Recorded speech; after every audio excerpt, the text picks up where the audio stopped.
नेत्र के जल से महाराज आज सुदामा जी के सर को भिगो दिया। आज महाराज दो मित्र मिले हैं। जैसे मेरे प्रभु ने सुदामा की दशा को देखा, भगवान के नेत्र सजल हो गए, भगवान की आंखों में आंसू आ गए। देखे सुदामा की दीन दशा, करुणा करके करुणा निधि रोए, पानी परात को हाथ छुए नहीं, नैनन के जल सो पग धोए। आज भगवान ने प्रेम आंसुओं से सुदामा जी के सर को भिगो दिया। और महाराज आज प्रभु बड़े प्रेम से सुदामा जी को अपने महल में ले आए और आज सिंहासन पर बिठाया है। और सजनों देखो, आज भगवान जो है सुदामा जी के चरणों को धो रहे हैं। महाराज जैसे सुदामा जी के चरणों को धोने लगे, सुदामा जी ने कहा, बोले अरे कन्हैया, आप द्वारिका के राजा, आप मेरे चरणों को धो रहे हैं। कन्हैया कहने लगा, विप्र प्रसादात धरणी द्रोहम, विप्र प्रसादात कमला वरोहम, विप्र प्रसादात अजिता जितो अहम, विप्र प्रसादात मम राम नाम। सुदामा जी ने जब इतना कहा, बोले कन्हैया मेरे चरणों को आप धो रहे हैं, तो कन्हैया कहने लगे, बोले मित्र, आज जो कुछ भी मुझे मिला है, बोले आप ब्राह्मणों के आशीर्वाद से ही मुझे मिला है। आज सजनों भगवान ने एक पंडित के, एक ब्राह्मण के चरणों को धोया है। और महाराज सुदामा जी के चरणों का जो जल है भैया, पूरे महल में जो है उसका छींटा का। ऐसा भाव श्री कृष्ण भगवान जी का। और महाराज शास्त्र कहता है कि भैया जो ब्राह्मणों के चरणों को धुलाता है, तीर्थ में जो कपिला गौ का दान करने का जो फल मिलता है, बोले भैया वही फल ब्राह्मण के चरण धोने से प्राप्त हो जाता है। बोले वृंदावन बिहारी लाल की। आज महाराज पूरे घर में उस जल का छींटा किया गया। सुदामा और कन्हैया आपस में वार्ता करने, बोले वृंदावन बिहारी की। महाराज 56 प्रकार का भोग लगाया गया, भोग ग्रहण किया गया। अब सज्जनों कहते हैं बचपन के मित्र,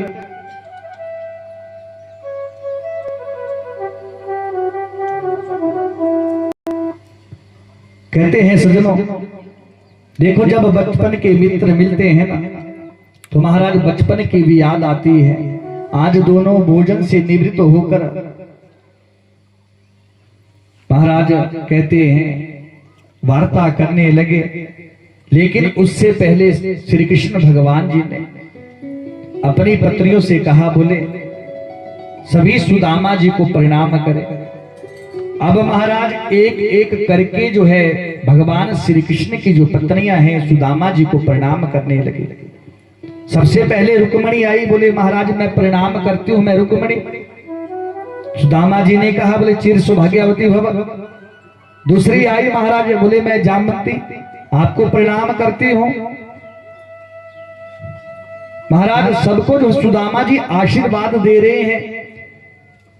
आशीर्वाद देते देते भैया जब 300-400 हो गई ना, अब सुदामा जी का शरीर पतला, थके भी है महाराज। तो कन्हैया से कहा, बोले कन्हैया मेरी बात सुनो। कन्हैया ने कहा, बोले सुदामा जी कहो ना। बोले नहीं, पास में आओ। कान में कहने लगे, बोले मित्र अभी कितनी है? भगवान ने कहा, बोले अभी तो 300-400 ही, अभी 16,108 है। सुदामा जी कहने लगे, बोले मैंने सोचा बोले पड़ोस की ले आए होंगे। भगवान ने कहा, बोले सब अपनी है। महाराज सुदामा जी ने कहा, बोले सबको मैं आशीर्वाद दूंगा ना, तो बोले 1 सप्ताह 1 हफ्ता लग जाएगा। बोले ऐसा ना हो कि बोले सबको आशीर्वाद देते देते बोले मेरा ही कल्याण हो जाए। तो बोले कि नहीं, आप ऐसा करो, बोले आप ही मुझे प्रणाम करो, बोले मैं आपको ही आशीर्वाद दे दूंगा और जितनी भी आपकी रानियां हैं सबको वो आशीर्वाद प्राप्त हो जाएगा। आज सज्जनों, मेरे कृष्ण ने सुदामा जी को प्रणाम किया है और महाराज सुदामा जी ने सबको जो है आशीर्वाद दिया। जितनी भी कृष्ण की पत्नियां हैं उन सबको जो है आशीर्वाद दिया है। बोलिए वृंदावन बिहारी लाल की। अब महाराज दोनों बैठे हैं तो अब बचपन की याद आ गई। बोले सुदामा आपको याद है? बोले बचपन में जब हम एक साथ पढ़ते थे खेलते थे तो हम सब कहते थे सुदामा जी विवाह कर लो, लेकिन आप कहते थे बोले मैं विवाह नहीं करूंगा, मैं महात्मा बनूंगा। बोले आपने विवाह किया कि नहीं? कृष्ण भगवान कहने लगे सुदामा जी से, आपने विवाह किया कि नहीं किया? सुदामा जी कहने लगे बोले विवाह करने की कोई इच्छा नहीं थी, लेकिन माता पिता के कहने पर मुझे विवाह करना पड़ा। कन्हैया ने कहा बोले आपने विवाह कर लिया तो इसका मतलब कि भाभी ने बोले कुछ मेरे लिए भेजा होगा। बोलिए वृंदावन बिहारी लाल के। महाराज जैसे इतना सुदामा जी ने सुना, सुदामा जी को अब शर्म लगे। बोले कैसे मैं चावल दिखाऊंगा? बोले मेरे कृष्ण तो परम दयालु है, लेकिन जो कृष्ण की पत्नियां हैं ये राजघराने से हैं। बोले क्या सोचेंगी कैसा मित्र है? बोले जब सब चली जाएगी तब तो मैं कृष्ण को जो है चावल दूंगा। देखो सुदामा जी का भाव। सुदामा जी बात को टालने लगे।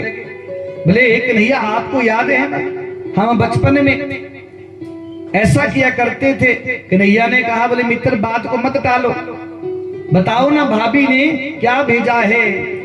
महाराज कन्हैया कहने लगे बोले मित्र तुम्हारी जो बगल है बोले कुछ ऊंची उठी हुई है, बोले बताओ बाजू के नीचे क्या है? सुदामा जी महाराज कुछ नहीं कह रहे हैं, इतने में मेरे प्रभु ने क्या किया? महाराज बोले अपने हाथ को बढ़ाया और बाजू के नीचे से पोटली को खींच लिया। बोलिए वृंदावन बिहारी लाल की। महाराज जैसे ही उस पोटली को खींचा चारों तरफ मेरे प्रभु ने उस पोटली को घुमाया और महाराज उस पोटली को खोला। तो महाराज जैसे भगवान ने पोटली को खोला तो महाराज एक क्षण भी नहीं लगाया और भगवान ने क्या किया? महाराज एक मुट्ठी चावल ली और अपने मुख में धर ली और भगवान कहते हैं सुदामा जो सुख स्वर्ग में देवताओं को, जो सुख पृथ्वी पर बड़े बड़े राजाओं को प्राप्त होता है, सुदामा वो सुख आपको प्राप्त हो, ऐसा आशीर्वाद दे दिया महाराज। जैसे दूसरी मुट्ठी ग्रहण करने लगे रुक्मिणी ने हाथ को पकड़ लिया। बोले महाराज अब क्या त्रिलोकी को दे दोगे?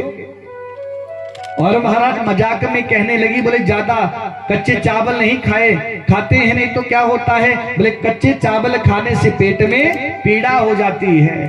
तो महाराज भगवान ने एक मुट्ठी चावल की खाई और सुदामा जी महाराज को, महाराज जो बड़े बड़े राजाओं को स्वर्ग में जो सुख मिलता है वो सुदामा जी महाराज को दे दिया। आज सज्जनों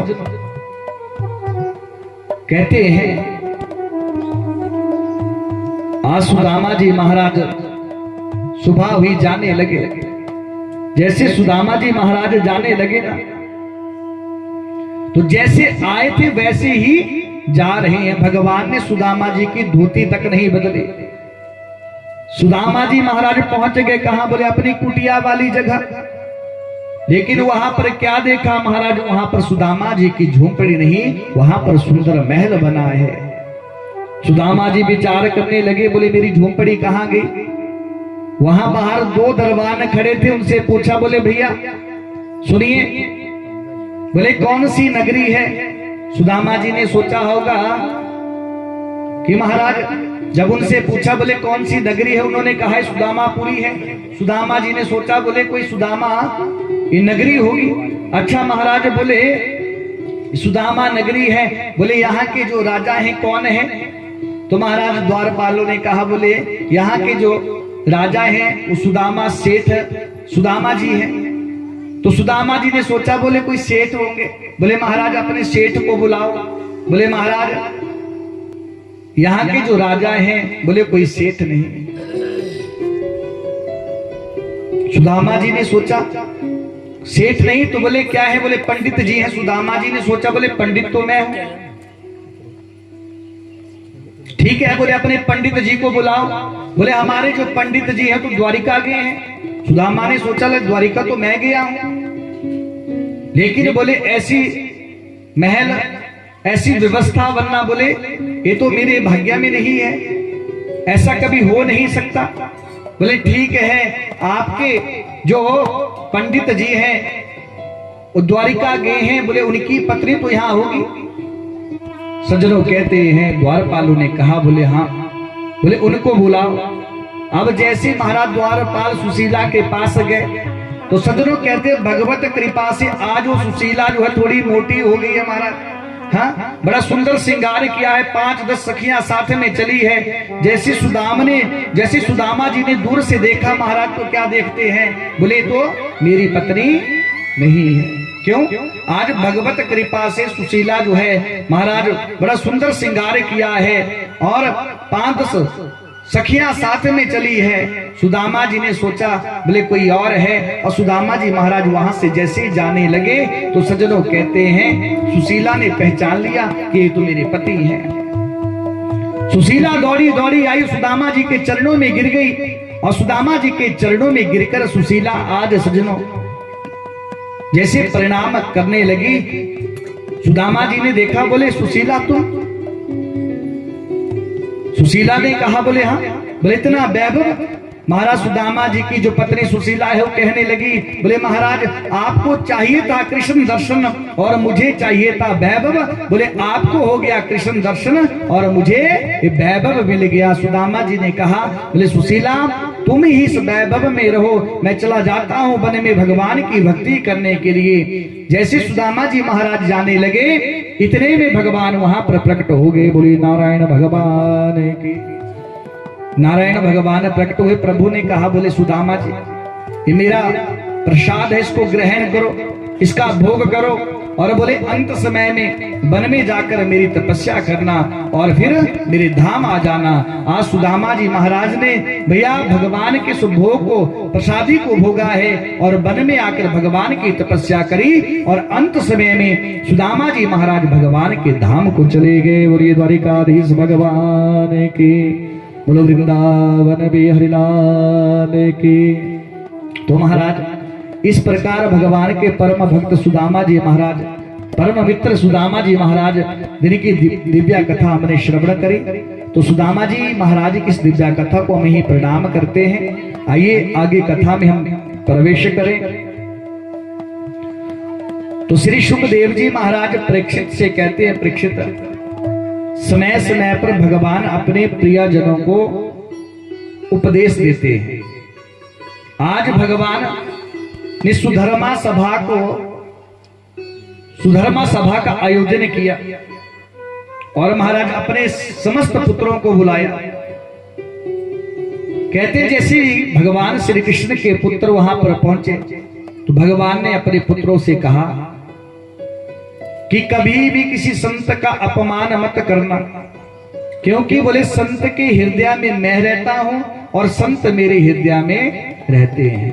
बोले जो संत का अपमान करता है बोले चाहे मेरा अपना ही क्यों ना हो, बोले उसकी सहायता मैं भी नहीं कर सकता।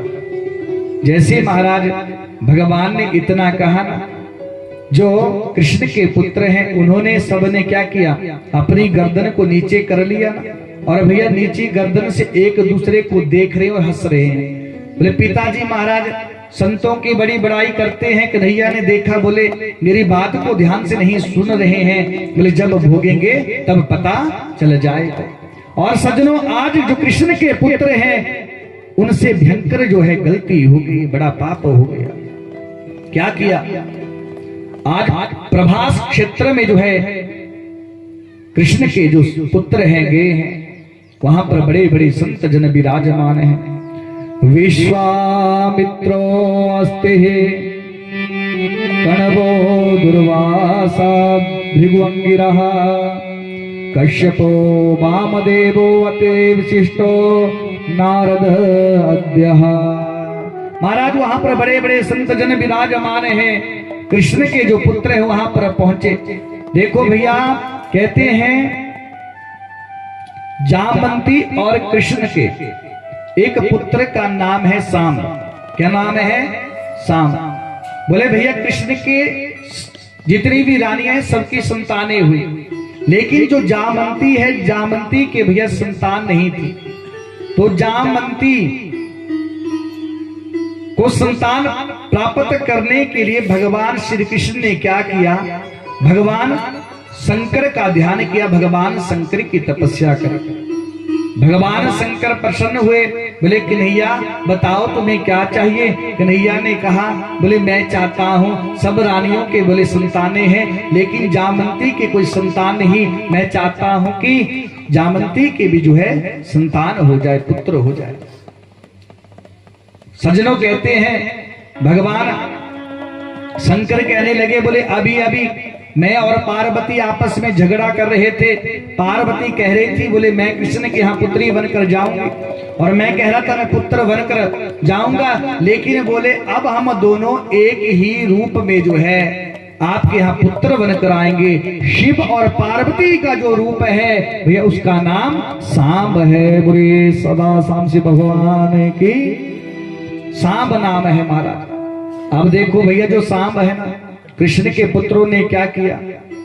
बोले संत अपने आप को त्रिकालदर्शी बनते हैं, देखते हैं महाराज सच्चे संत हैं कि झूठे संत हैं। और क्या किया सज्जनों, जो सांब है ना उसको स्त्री के वस्त्र पहनाए, सुंदर श्रृंगार किया, और महाराज कपड़े इकट्ठे करके उस सांब के पेट में डाल दिए और संतों के पास ले गए। महाराज जैसे ही संतों के पास ले गए तो कृष्ण के जो पुत्र है कहने लगे, बोले महाराज ये हमारी बहू है, आप बताओ आप त्रिकालदर्शी हैं, बोले हमारी बहू के बेटा होगा या बेटी होगी। महाराज जैसे संतों ने ध्यान लगाया तो महाराज संत लोग क्रोधित हो गए। अरे कृष्ण के पुत्रों, हमारा उपहास उड़ाते हो, मजाक उड़ाते हो, हाथ में जल लिया, संकल्प किया, बोले इसके गर्भ से जो है लोहे का मुसल पैदा होगा, और बोले इस लोहे के मुसल से बोले जितने भी यदुवंशी है, यदुवंशियों के कुल का जो है नाश हो जाएगा। ऐसा श्राप संतों ने दे दिया। सज्जनों इसलिए कभी भी संत का अपमान नहीं करना चाहिए। जिसने जीवन में संत का अपमान किया है भैया वो व्यक्ति कभी भी नहीं उठ सकता है जो संत अपमान करता है। आज कृष्ण के पुत्रों ने संत का अपमान किया है, महाराज श्राप लगा है कि यदुवंश के कुल का नाश हो जाएगा। महाराज ऐसा श्राप दे दिया। कहते हैं सज्जनों जैसे श्राप मिला सब यदुवंशी कृष्ण के पुत्र डर गए, रोने लगे। महाराज जैसे ही रोने लगे तो कहते हैं सज्जनों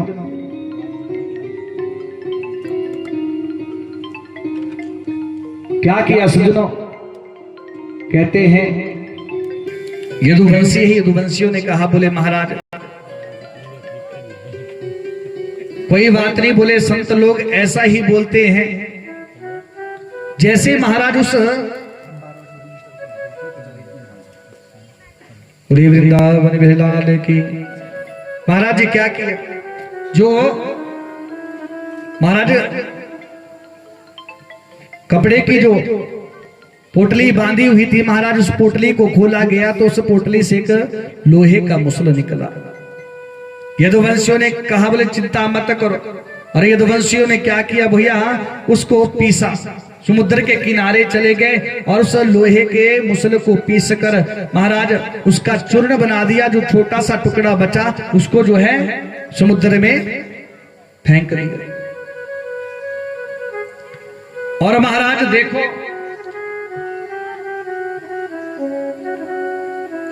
कहते हैं सज्जनों जो लोहे को पीस कर महाराज उसका चूर्ण बनाना, उस चूर्ण से एक घास पैदा हुई। उस घास का नाम है एर का नाम घास। एर का नाम की जो घास पैदा हुई तो सज्जनों कहते हैं एक दिन जो कृष्ण के पुत्र यदुवंशी हैं महाराज, उन्होंने बड़ी गलती करी, आज मदिरा का पान किया। एक बात कहूं भैया, बोले भगवान जिसको दुख देते हैं ना, उसकी मति पहले ही हरण कर लेते हैं, मति पहले ही छीन लेते हैं। आज यदुवंशियों ने मदिरा का पान किया और महाराज आपस में लड़ने लगे। महाराज अस्त्रों से शस्त्रों से एक दूसरे के ऊपर प्रहार करने लगे। महाराज कहते हैं जब अस्त्र शस्त्र समाप्त हो गए, लड़ते लड़ते जितने भी यदुवंशी हैं महाराज कहते हैं समुद्र के किनारे आ गए। और महाराज समुद्र के किनारे जब आए, जब हाथ में अस्त्र शस्त्र नहीं थे, तो जो कहते हैं महाराज लोहे का जो मुसल था उसको पीस कर जो चूर्ण बना था, उस चूर्ण से एरका नाम की जो घास पैदा हुई थी, महाराज अब क्या किया, समुद्र के किनारे आकर जो है उस घास को काटने लगे और एक दूसरे के ऊपर प्रहार करने लगे। कहते हैं सज्जनों उस समय अनेकों जो है यदुवंशी मारे गए हैं, अनेक यदुवंशियों की जो है मृत्यु हुई है। बोले वृंदावन बिलाले की। तो महाराज जब यदुवंशियों की मृत्यु हुई, अनेक यदुवंशी जो है मारे गए, तो सज्जनों कहते हैं जो लोहे का टुकड़ा है ना, जिसको समुद्र में फेंका था, उस टुकड़े को जो एक मछली ने निगल लिया और उस मछली को एक मछुआरे ने पकड़ा, मछली को काटा और महाराज उस लोहे के टुकड़े को अपने बाण के ऊपर लगा दिया। एक दिन महाराज कहते हैं वो बहेलिया, वो मछुआरा जो है शिकार खेलने के लिए वन में गया। भगवान श्री कृष्ण और बलराम जी आपस में वार्ता कर रहे थे। सज्जनों कहते हैं बलराम जी ने कहा, बोले प्रभु इस बार में आपका बड़ा भाई बनकर आया था और आपकी लीला में प्रभु आपका साथ दिया, भगवान को प्रणाम किया और कहा प्रभु अब मैं समुद्र में जा रहा हूं। उसी क्षण बलराम जी ने शेषनाग का रूप धारण किया, वो भी समुद्र में चले गए। बोले वृंदावन बिलाले की। महाराज कहते हैं मेरे प्रभु प्रभास क्षेत्र में बैठे हैं, अर्धशयन आसन में पीपल के नीचे, एक पांव के ऊपर दूसरा पांव रखा है और सज्जनों कहते हैं जो बेलिया है वो शिकार खेलने के लिए आया, तो आज उस भेलिए ने भगवान श्री कृष्ण के तलवे को देखा। महाराज ऐसा भगवान श्री कृष्ण का जो तलवा है महाराज मोती सा चमक रहा था। उस भेलिए ने सोचा बोले कोई हिरण है, और क्या किया, बोले भगवान श्री कृष्ण के जो है पांव के ऊपर जैसे बाण लगाया, वो बाण जो है भगवान श्री कृष्ण के पांव के ऊपर लगा और महाराज भेलिया दौड़ा दौड़ा आया, तो महाराज क्या देखा, हिरण नहीं, वो तो भगवान श्री कृष्ण है। भगवान के चरणों में गिर गया, बोले प्रभु मुझसे गलती हो गई, मैंने बड़ा पाप कर दिया। भगवान ने कहा बोले जो कुछ भी होता है तू चिंता मत कर, जो कुछ भी होता है वो मेरी मर्जी से ही होता है, और मेरी मर्जी के बिना कुछ नहीं होता है, ये सब मेरी लीला है। महाराज संत लोग कहते हैं कि जो बहेलिया है महाराज कोई और नहीं, सुग्रीव के जो भाई वाली है, महाराज भगवान राम ने वाली को धोखे से मारा था। आज महाराज कहते हैं वही वाली जो है बहेलिया बनकर आया है और प्रभु के ऊपर बाण चलाया है। बोले वृंदावन बिलाले की। इसलिए सज्जनों जैसा जैसा कर्म हम करते हैं, कर्मों का भोग हमें भोगना ही पड़ता है। भैया किसी का कर्ज लिया होगा, चुकाया नहीं होगा, फिर इस पृथ्वी पर आना पड़ेगा महाराज उस कर्ज को पूरा करने के लिए, वो कर्ज को चुकाने के लिए भैया। इसलिए कर्म प्रधान है भैया, अपने कर्मों को जो है व्यक्ति को चुकाना ही पड़ता है। इसलिए महाराज अपने कर्मों को इतना श्रेष्ठ बनाओ कि जब भैया संसार छोड़कर जाएं तो संसार के लोग भी तुम्हें याद करें। और भैया हमारे कर्म श्रेष्ठ कैसे होंगे, जब भैया हम भगवत कथा सुनेंगे, भगवत नाम लेंगे, तभी हमारे कर्म श्रेष्ठ होंगे। क्योंकि भैया कथाओं से हमें ज्ञान की प्राप्ति होती है, और जीवन में एक बार ज्ञान आ गया भैया, ज्ञान से हमारे जीवन में संस्कार आएंगे, और संस्कार जब जीवन में आ गए तो हम श्रेष्ठ कर्म ही कर सकते हैं भैया, कभी हमसे बुरा कर्म नहीं होगा।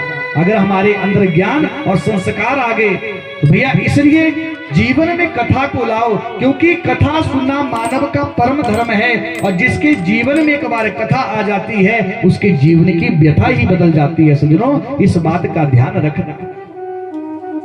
इसलिए अपने कर्मों को श्रेष्ठ बनाओ, क्योंकि भैया कर्म का लेखा जोखा प्रभु राम इस पृथ्वी पर आए थे तो उनको भी वनवासी बनना पड़ा था। भरी सभा में द्रौपदा का चीरहरण होने लगा महाराज। तो देखो सब कर्म का लेखा जोखा है, इसलिए व्यक्ति को अपने कर्म भोगने ही पड़ते हैं। बिन भोगे कभी भी कर्मों का क्षय नहीं होता है। बोले वृंदावन बिहारी लाल की। कर्म हमारा लिखे विधाता, वो मिटाने वाला कोई नहीं, मिटाने वाला कोई नहीं। वक्त पड़े तो 2.5 गज कपड़ा देने वाला कोई नहीं। वक्त पड़े तो 2.5 गज कपड़ा देने वाला कोई नहीं। कर्म हमारा लिखे विधाता, सभी गाइए। कर्म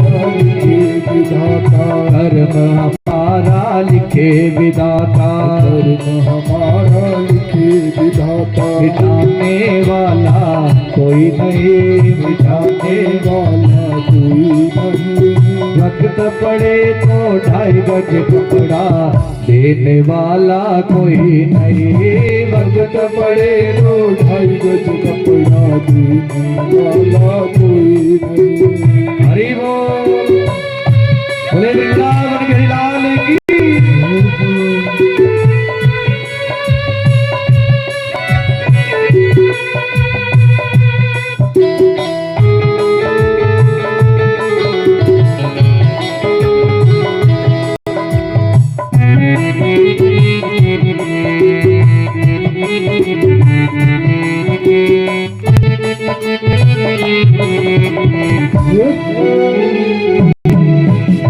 पांचों पांडव बैठ सभा में, पांचों पांडव बैठ सभा में, पांचों पांडव बैठ सभा में, पांचों पांडव बैठ सभा में। संग में द्रौपदा माई जी, संग में द्रौपदा नारी जी। चीरहरण जब होने लगा बचाने वाला कोई नहीं। चीरहरण जब होने लगा बचाने वाला कोई नहीं। कर्म हमारा लिखे विधाता, कर्म हमारा लिखे विधाता। मिटाने वाला कोई नहीं, मिटाने वाला कोई नहीं। वक्त पड़े तो 2.5 गज कपड़ा देने वाला कोई नहीं। वक्त पड़े तो 2.5 गज कपड़ा देने वाला कोई नहीं। हरि बोल।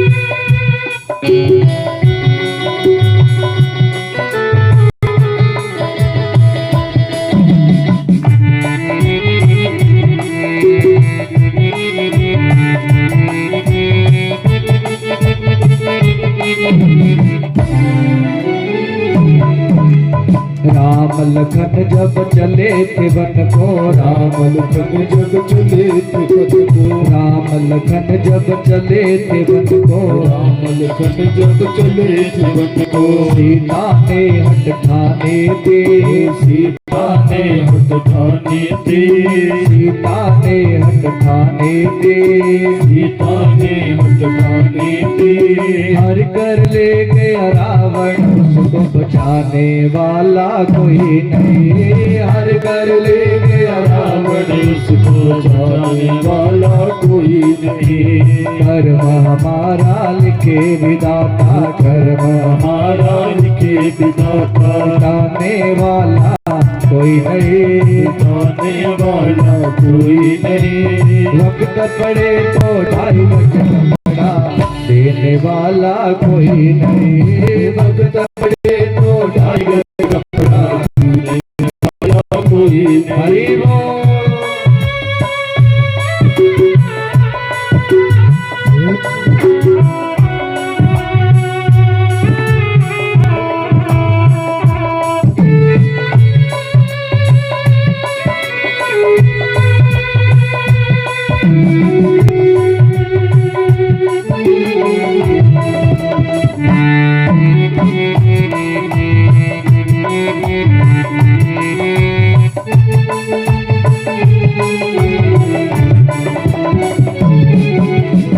धर्म के मारे बिक गए रोहित, धर्म के आगे बिक गए रोहित, धर्म के मारे बिक गए रोहित, धर्म के मारे बिक गए रोहित। देखो भैया, ये जो रोहित है ना, ये राजा रानी का पुत्र। ऐसा समय आ गया भैया, सब कुछ था।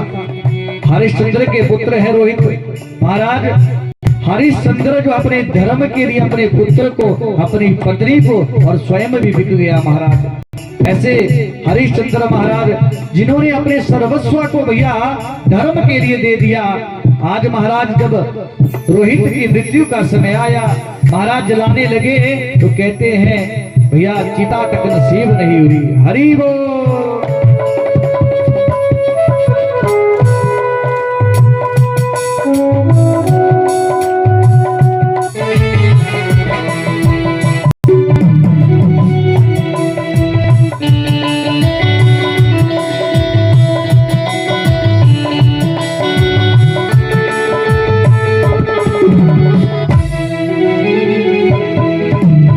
कर्म के मारे बिक गए रोहित, कर्म के मारे बिक गए रोहित, कर्म के मारे बिक गए रोहित, धर्म के मारे बिक गए रोहित, बिक गए राजा रानी जी, बिक गए राजा रानी जी, बिक गए राजा रानी जी, बिक गए राजा रानी जी। हर घट पर चिता बनाई, जलाने वाला कोई नहीं। हर घट पर चिता बनाई, जलाने वाला कोई नहीं। हमारा लिखे विधाता, घर हमारा लिखे विधाता, जाने वाला कोई नहीं, जाने वाला कोई नहीं, जाने वाला कोई नहीं, जाने वाला कोई नहीं। वक्त पड़े तो 2.5 गज कपड़ा देने वाला कोई नहीं। वक्त पड़े तो 2.5 गज कपड़ा देने वाला कोई नहीं। वक्त पड़े तो 2.5 गज कपड़ा देने वाला कोई नहीं। वक्त पड़े तो 2.5 गज कपड़ा देने वाला कोई नहीं। आज भगवान श्री कृष्ण को जो है भेलिए ने बाण लगाया है। आज महाराज जैसे ही भेलिए ने बाण मारा, भगवान के तलवे पांव में बाण लगा है। महाराज वो भेलिया बड़ा दुखी हुआ और महाराज भगवान ने कहा तुम चिंता मत करो, जो कुछ भी होता है मेरी इच्छा के अनुसार ही होता है। तो महाराज देखो, उस समय कहते हैं यदुवंशियों के वंश का जो है नाश हो गया था, लेकिन उन यदुवंशियों में एक बचे थे। कहते हैं महाराज प्रद्युम्न के जो पुत्र है अनिरुद्ध हैं, और अनिरुद्ध के जो पुत्र हैं वो ब्रजनाभ हैं। भैया उन्हीं से जो यदुवंश है वो आगे चला है। बोलिए वृंदावन बिहारी की। तो महाराज जैसे भगवान को बाण लगा, प्रभास क्षेत्र में पीपल के नीचे भगवान बैठे हैं। दारुक आया, दारुक ने भगवान को देखा, बोले प्रभु, मेरे प्रभु ने कहा, बोले दारुक तुम यहां से जाओ, बोले कुछ यदुवंशी जो बचे हैं उनको जो है द्वारिका से ले जाओ, क्योंकि बोले मेरे अंतर ध्यान होते ही द्वारिका जो है पानी में चली जाएगी। देवी भागवत जी के अनुसार महाराज 7 दिन में जो है भगवान ने कहा, बोले द्वारिका समुद्र में विलीन हो जाएगी, समुद्र में चली जाएगी। दारुक ने कहा, बोले प्रभु आपको छोड़कर कैसे मैं जाऊं? भगवान ने कहा, बोले मेरा आदेश है। दारुक वहां से चले गए हैं। महाराज कहते हैं उसी क्षण मेरे प्रभु भी अंतर ध्यान हो गए। बोले द्वारिकाधीश भगवान के। व्यास जी कहते हैं भैया कृष्ण का ना जन्म होता है ना कृष्ण की मृत्यु होती है। भगवान अवतार लेते हैं और अवतार लेकर अपनी लीला को संपन्न करके अंतर ध्यान हो जाते हैं। बोले वृंदावन बिहारी की। बोले भैया भगवान कहाँ गए? भैया भगवान आज भी हमारे समक्ष है, हमारे पास है। बोले एक रूप में भगवान श्रीधाम वृंदावन में बिहारी जी के रूप में विराजमान है और दूसरे रूप में भगवान जो है बोले भागवत जी में विराजमान है। इसलिए भैया कलयुग में अगर आपको भगवान का दर्शन होगा तो भागवत रूप में आपको भगवान का दर्शन होगा। या बांके बिहारी श्रीधाम वृंदावन में महाराज वहां पर आपको भगवान जी का दर्शन मिलेगा। इसलिए भगवान कहीं नहीं, आज भी भगवान हमारे समक्ष है। लेकिन भैया भगवान को प्राप्त करना, भगवान को पाना, इसके लिए हमें भैया भक्ति चाहिए, भाव चाहिए। क्योंकि मेरे प्रभु भाव के भूखे हैं, भाव का भूखा हूं मैं, भाव एक सार है। भाव से जो मुझे भजे, भव से बेड़ा पार है। भगवान भाव के भूखे, भगवान भाव से मिलते हैं सज्जनों। आज श्री सुखदेव जी महाराज परीक्षित जी को कथा सुना रहे हैं कि भगवान अंतर ध्यान हो गए और कहते हैं परीक्षित की भगवान के धाम जाते ही इस पृथ्वी पर क्या आ गया, बोले कलयुग आ गया। तो महाराज श्री सुखदेव जी महाराज कहते हैं परीक्षित कलयुग में बड़े दुर्गुण हैं, लेकिन बोले एक अच्छा गुण भी है। बोले क्या अच्छा गुण है? कलयुग केवल नाम आधारा, कलयुग केवल नाम आधारा, कलयुग केवल नाम आधारा, कलयुग केवल नाम आधारा। सुमेर सुमेर नर उतरे पारा, सुमेर सुमेर नर उतरे पारा। कलयुग में भैया केवल भगवान का नाम तारने वाला होगा। बोले कलयुग में आप चलते फिरते उठते जैसे भी भगवान का नाम लोगे आपका कल्याण हो जाएगा। आज सज्जनों श्री सुखदेव जी महाराज राजा परीक्षित से कहते हैं परीक्षित बोले याद करो आज से 7 दिन पहले आपने एक संत का अपमान किया था, संत के गले में मरा हुआ सर्प डाला था। तो संत के जो पुत्र हैं उन्होंने आपको श्राप दिया था कि बोले आज से 7वें दिन तक्षक के काटने से आपकी मृत्यु हो जाएगी। तो महाराज श्री सुखदेव जी कहते हैं परीक्षित आज वो 7वां दिन आ गया है, आज तक्षक के काटने से आपकी मृत्यु हो जाएगी। तो महाराज इतना कहकर श्री सुखदेव जी महाराज खड़े हो गए। परीक्षित जी महाराज चरणों में गिर गए, बोले महाराज आपने बड़ी कृपा करी, आपने मुझे भागवत जी की कथा सुनाई। और महाराज कहते हैं सुखदेव जी महाराज वहां से चले गए और परीक्षित जी महाराज अपने महल आए। कहते हैं परीक्षित के जो पुत्र हैं उन्होंने खूब व्यवस्था करी है सब। महाराज कहते हैं 7 मंजिला जो है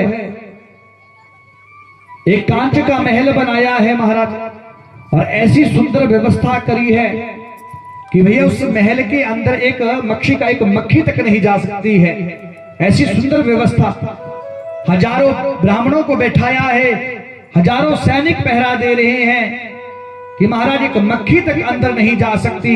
आज ऐसी व्यवस्था जो है परीक्षित के जो है पुत्र जनमेजय जी ने की है। क्योंकि अब मैं थोड़ा आपको देवी भागवत जी के अनुसार इस कथा को सुनाऊंगा। तो महाराज कहते हैं परीक्षित के जो पुत्र हैं उन्होंने व्यवस्था करी है, आज वो 7वां दिन।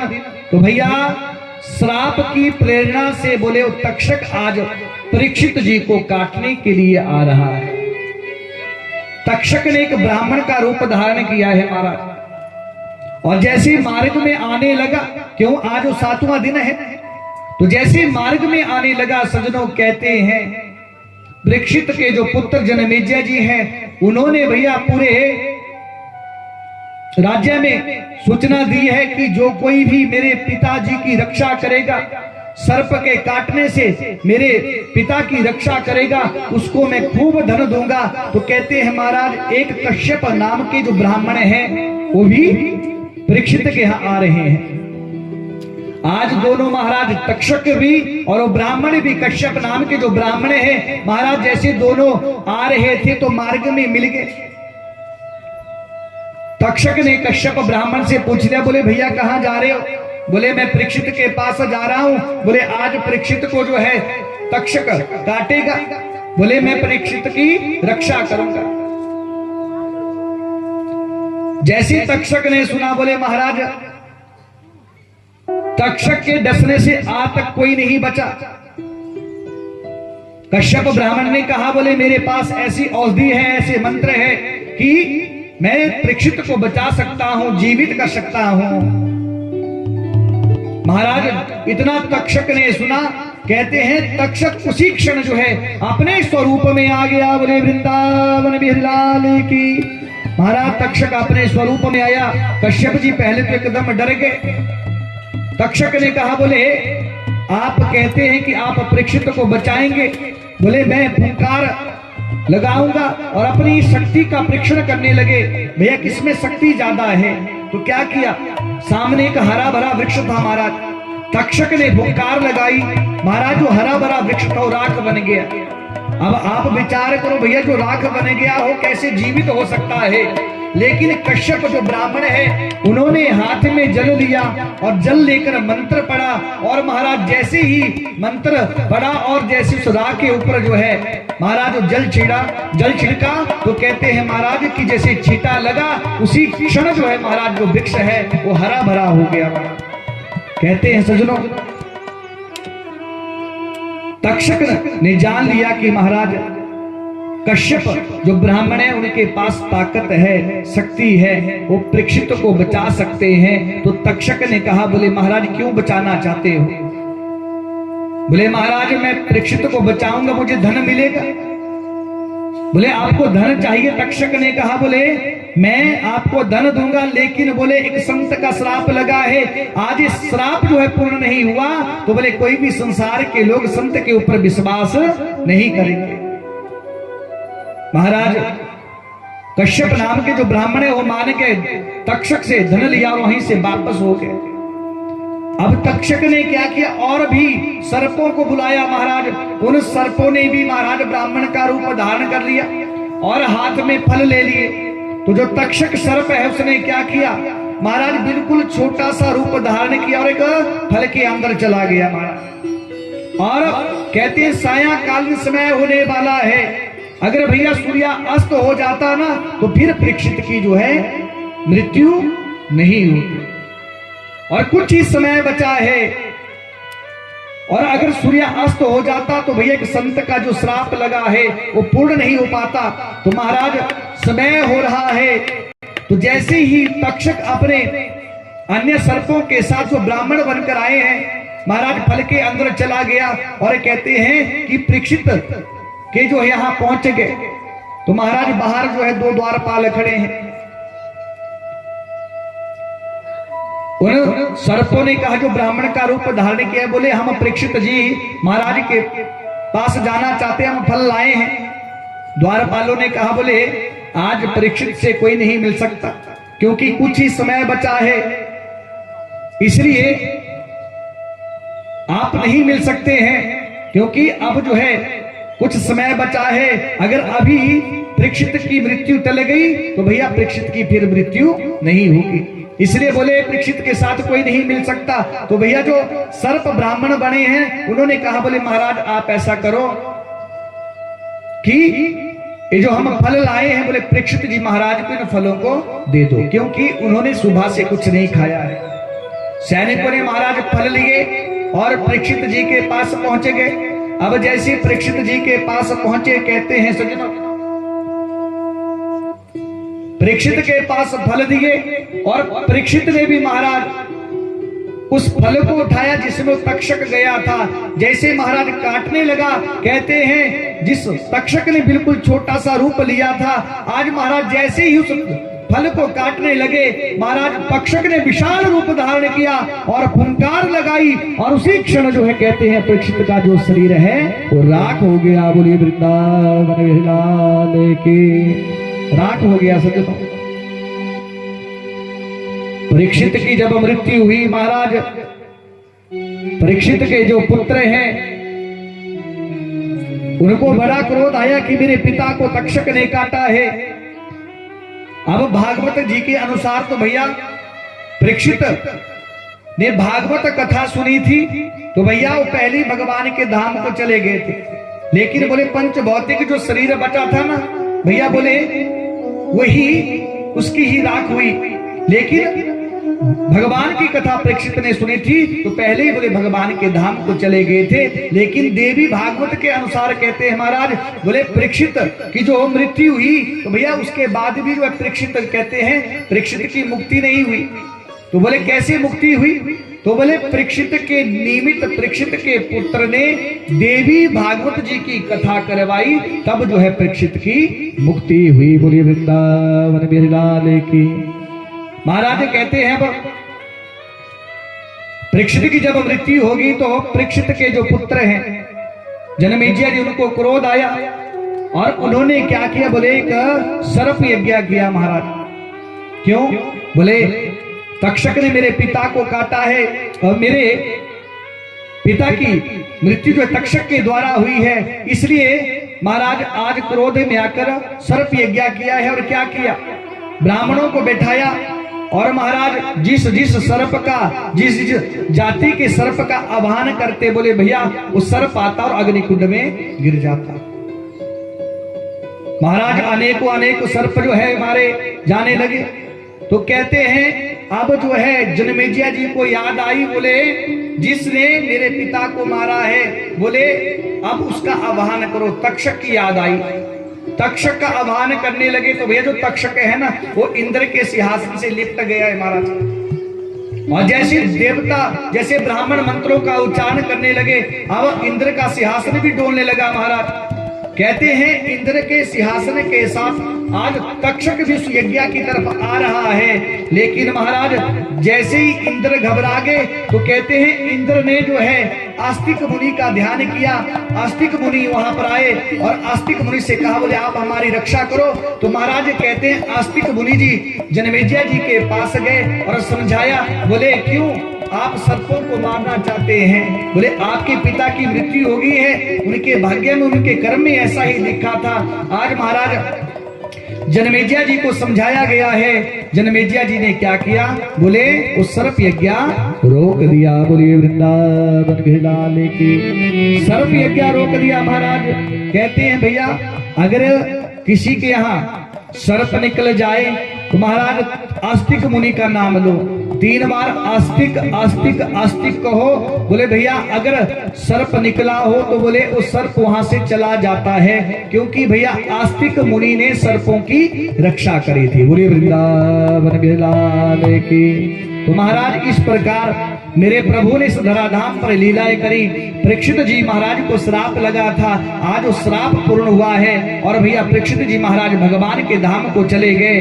तो आइए अंत में जिनका नाम जिनका कीर्तन करने से हमारे समस्त पाप जो हैं दूर होते हैं, आइए उन परमात्मा को हम प्रणाम करें, द्वारिकाधीश को प्रणाम करें। और सज्जनों आइए भागवत जी के अंतिम श्लोक की ओर चलें। सभी श्लोक को गाएंगे और महाराज भगवान से यही प्रार्थना करें, हे प्रभु जिस प्रकार हमने आपकी कथा श्रवण करी है, आपके नाम से समस्त पाप दूर हो जाते हैं, हमें इस यज्ञ का इस कथा का जो है पूर्ण फल प्राप्त हो। आइए भाव के साथ प्रभु नाम का संकीर्तन करें। आइए अंतिम श्लोक की ओर चले। बोले वृंदावन बिहारी लाल।